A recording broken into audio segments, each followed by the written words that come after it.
Well, good morning, everyone. Happy Thursday morning to you.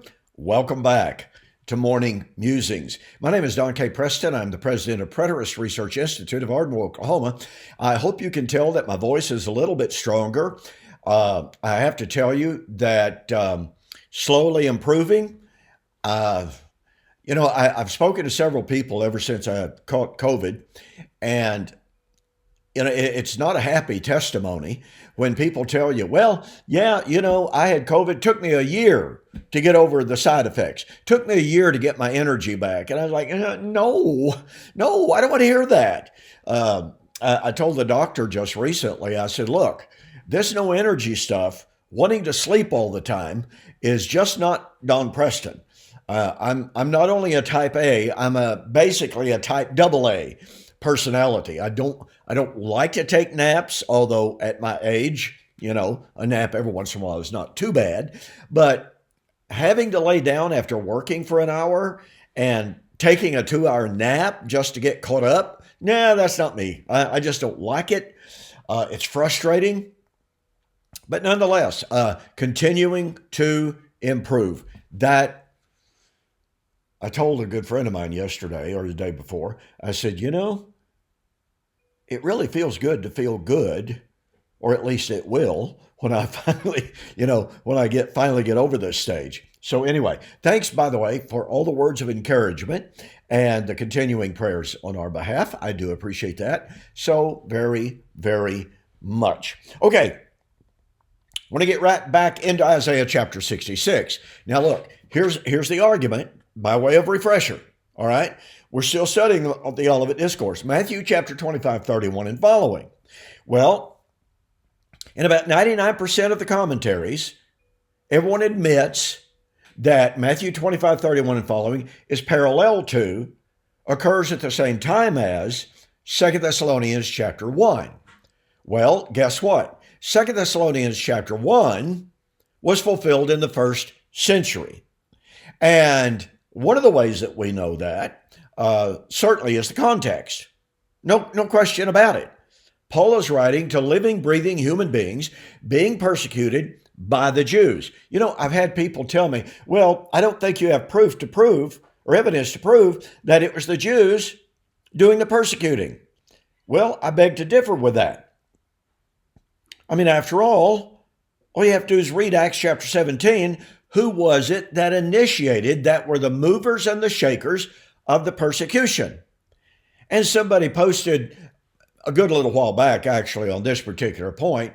They said, are you denying that the Romans persecuted the Christians? Do you deny that Christians suffered at the hands of Rome? No. I deny that it was the Romans persecuting the Thessalonians. This individual was really basically being, you'll have to excuse me, they were just being dishonest. This individual knows that the Romans never began any kind, not any kind of systematic persecution of the Christians until under Nero in 64 AD. That's just history, okay? So when this individual was saying, do you deny that Rome persecuted the Christians? You see, that's an anachronistic type of question. It's a loaded type of question. If you say, I don't deny that the Romans persecuted Christians, then they say, see, case proven. No, you didn't prove anything except you're being anachronistic. You're trying to take a situation from much later than that in 2 Thessalonians chapter 1 and say, well, see, Preston admitted that the Romans persecuted the Christians. No, I did not and do not admit that the Romans were the persecutors of the Thessalonians. Thessalonians, written somewhere 51, 52 AD. Nero persecuted the saints in AD 64, over a decade after Thessalonians. So anyway, what I've been sharing with you is that 2 Thessalonians chapter 1 draws upon Isaiah chapter 66. And the reason I'm doing this is to answer an objection by Sam Frost, who denies that 2 Thessalonians chapter 1 is about the promise of the coming of the Lord in vindication of the suffering of the Thessalonians by coming in judgment upon the Jews who were doing the persecuting.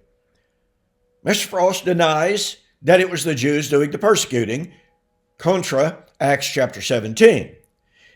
Mr. Frost denies that Paul was promising the Thessalonians relief from their then ongoing persecution in violation of the linguistic evidence, that is, onesis, and he denies that Paul was promising that the Jews, the persecutors, were going to have the tables turned, whereas they were persecuting the Thessalonians.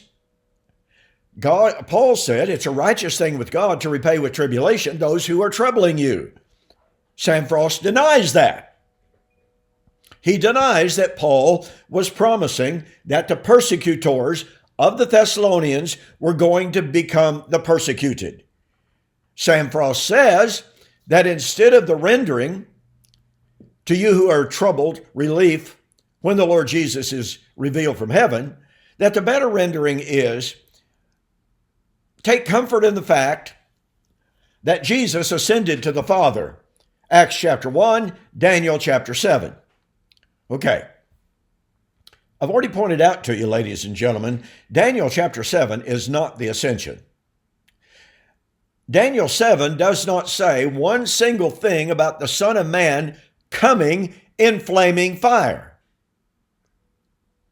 It has Jesus, Son of Man, coming before the throne. It's the throne of the Father that was in flaming fire.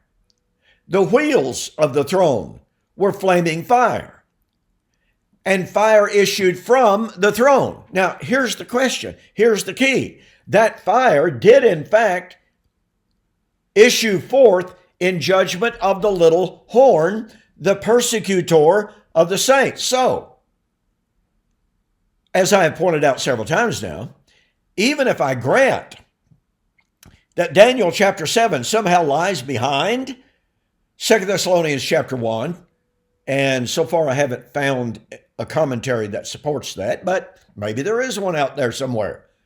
But nonetheless, even if you grant that, then it's still the judgment context and the judgment of the persecutor of God's people, which is precisely what Paul's talking about in 2 Thessalonians chapter 1. Not only that, Daniel 7 is set in the context of the Roman Empire, the fourth beast. So any way you want to take it, any way you want to slice it and dice it, it does Sam Frost no good to appeal to Daniel chapter 7 as the past fulfillment or a past action upon which the Thessalonians are to ponder and find some kind of mental consolation in the midst of their persecution, although Paul was not promising them any kind of relief from that persecution. And so Sam Frost completely distorts the text. He distorts the linguistics and just overall denies the message of Paul. Now let's continue that. I've shared with you yesterday's video, or was it Tuesday? Oh, wait. That Isaiah chapter 66 talks about those who were casting out God's people.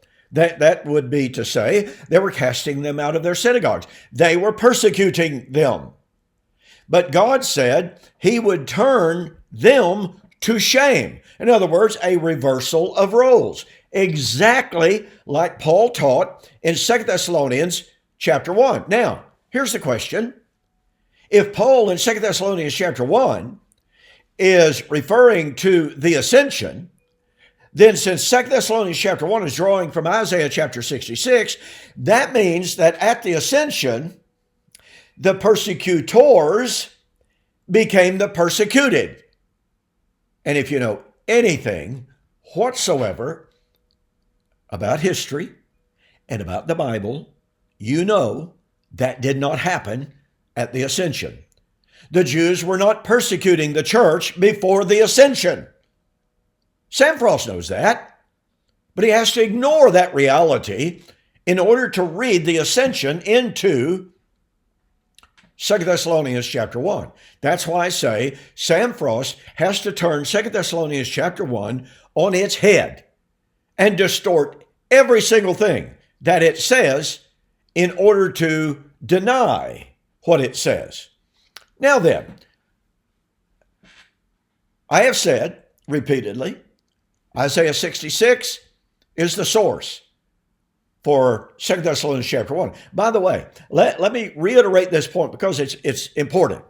Sam Frost likes to boast that he stands in harmony with the early church writings. He stands in harmony with the commentators. He stands in harmony with the creeds and with scholarship. Well, like I have said, I have not found even one commentator, and it's certainly not in the creeds. I have not found even one of the early church writers that says anything remotely resembling what Sam Frost suggests. Sam Frost is making an unprecedented argument. Now look, okay? Does the fact that he's making an unprecedented argument mean that it is automatically false? Why, no. No. It's certainly possible that somebody in our day and time could discover a gem, a fact that no one else has essayed. That's always possible. But when you say that you stand with church history, the creeds, the commentators, and then you take a position diametrically opposed to all of the creeds, all of the early writers, then that becomes another matter. It's not just a matter of saying, listen, I believe I've found something that no one else has essayed. No. Don't tell me you stand in agreement with church history when in fact you're diametrically opposed to church history. Now, I'm almost out of time, but let's notice this. Paul said in 2 Thessalonians chapter 1, to you who are troubled, relief when the Lord Jesus is revealed from heaven in flaming fire. Now remember, this is the coming of Christ. Although Sam Frost says, no, this is the ascension. He has Christ leaving, going to the throne of flaming fire. And that past event is supposed to be what Paul is saying to the Thessalonians, take comfort in the fact that Christ went before the Father's throne of fire. No, that's not what 2 Thessalonians chapter 1 says. Paul did not say, take comfort in the fact that Christ went before the throne of flaming fire. Paul is not referring to a past event at all, because he's talking about the day in which he will come to be glorified in his saints. Verse 9. But notice, Isaiah chapter 66, verse 14. When you see this, that's the glorification of Zion, your heart shall rejoice, your bones shall flourish like grass. The hand of the Lord shall be known to his servants, and his indignation to his enemies. See, two-edged sword. Two-edged sword.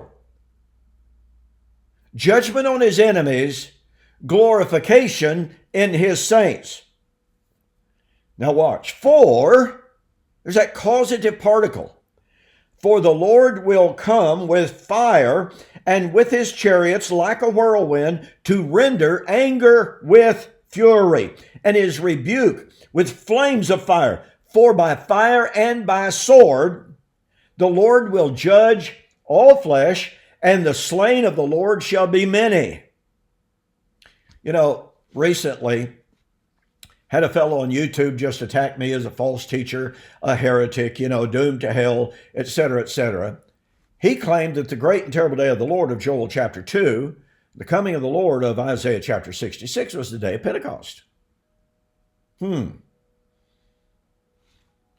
when I pointed out that Isaiah 66 is the coming of the Lord in flaming fire, in fury, in vengeance, and the slain of the Lord would be many, I asked this individual, show us the dead people on the day of Pentecost. Well, it's been over a week since I posted that to him. He's completely and totally abandoned the discussion. But back to our point. Paul in 2 Thessalonians chapter 1, talking about the coming of the Lord in flaming fire, taking vengeance. Did Jesus take vengeance on Pentecost on the persecutors of his people? Now again, Sam Frost says Paul is looking retrospectively backward at the ascension, telling the saints to take comfort in the ascension. No, Paul is telling the Thessalonians to take comfort in the fact that Christ was going to come in flaming fire, taking vengeance on their adversaries, taking vengeance on their persecutors. And let me reiterate, that did not happen at the ascension. Thus, Sam Frost wants us to look backward to the ascension, which was not the coming of the Lord in flaming fire. It was not the coming of the Lord in fury, in vengeance on the persecutors of his people. So Sam Frost has to completely, totally deny that Isaiah chapter 66 lies behind 2 Thessalonians chapter 1. And yet in both contexts, it's persecution of the people of God, the coming of the Lord in flaming fire to take vengeance on the persecutors and to give comfort, relief, and glory to the persecuted. Do you see how Sam Frost has to completely pervert 2 Thessalonians chapter 1 to sustain his position? It's just simply not tenable. Let me recommend that you get my book, We Shall Meet Him in the Air, The Wedding of the King of Kings, in which I do an exegesis of Isaiah 66, comparing it with 2 Thessalonians chapter 1. You'll be amazed. And here's a little bit of a special offer for you. If you order the book, We Shall Meet Him in the Air, The Wedding of the King of Kings, and you mention that you saw the offer on YouTube or Facebook, I will give you free of charge my book in flaming fire, and I'll pay shipping. Okay? That's going to save you at least $10. So take advantage of it. Go to my website, donkpreston.com, BibleProphecy.com. Go to my store, order We Shall Meet Him in the Air, The Wedding of the King of Kings. Say, Don, I saw the offer on YouTube or Facebook. I'd like a free copy of In Flaming Fire with free shipping. And we'll make sure you get that. Okay? Hey, listen, tomorrow I was going to do another program on the red heifer. I decided not to do that. I've already produced one video. Daniel Rogers and I discussed it again this last Tuesday on our Two Guys in a Bible radio program, radio/video blog. So I think that's sufficient. So tomorrow I'm going to get back to reviewing why N.T. Wright is wrong, is wrong on the redemption of creation. All right? I'll see you on the flip side.